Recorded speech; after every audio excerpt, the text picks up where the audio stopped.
Hi, it's Adam from Adam Buchner Beauty, and I've got the beautiful model here today, my friend Jody, and we're going to take you through the steps of our Makeup Masterclass. So for those of you that have attended a Makeup Masterclass, this is a great recap for you, or for anyone that hasn't attended a class yet, however, would like to find out more about, what's involved, this will give you a sneak preview as well. So first step to any makeup is to apply a hyaluronic acid.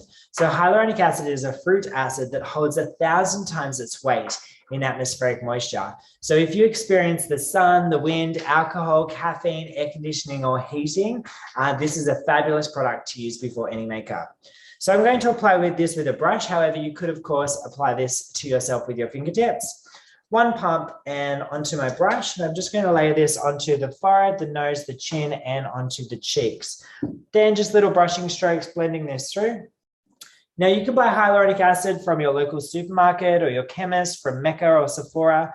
The one that I'm using today is a Nutrimetics hyaluronic acid, and this has 5% active ingredient. So 5% hyaluronic acid, which I absolutely love. I love to use between 5 to 10%. There's another brand that I use called Chanticure, which has 10% hyaluronic acid. And the Mecca Cosmetica one has 1% hyaluronic acid. So any hyaluronic acid is great to plump up the skin so that the skin's nice and hydrated before we start our makeup. Now this works on the lower layers of the skin, so down to a dermal layer. And next what we want to do is seal that hyaluronic acid with a peptide moisturizer. So the moisturizer we're going to use today is the DNA Cellular Repair Cream. This is my favorite moisturizer. I also really love the Tatcha moisturizer from Mecca as well. They're both peptide moisturizers, and they're going to be great to firm the skin before we apply our next step of our makeup. So again, just applying some of this to the forehead, the nose, the chin, and the cheeks.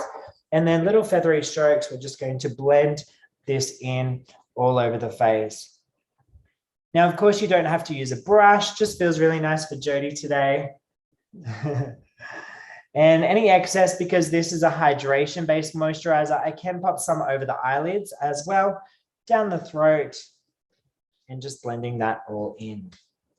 Now, our third step to our makeup is to use a beautiful primer. So we want to use a primer that has hydrating spheres. They're little spherical polymers, so they're a natural form of silicone that fill in fine lines and wrinkles.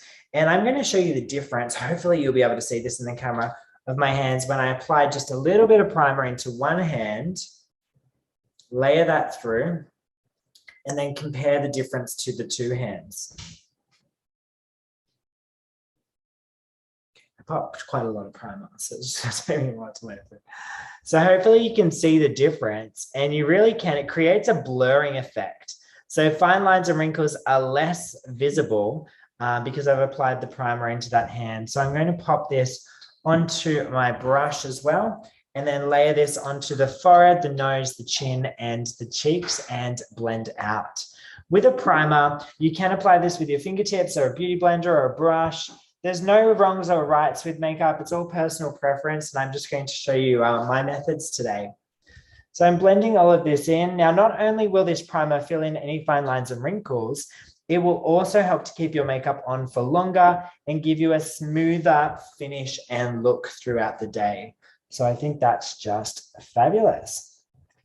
So that's our 3-step to skin prep before we get started on our foundation. So check out our next video.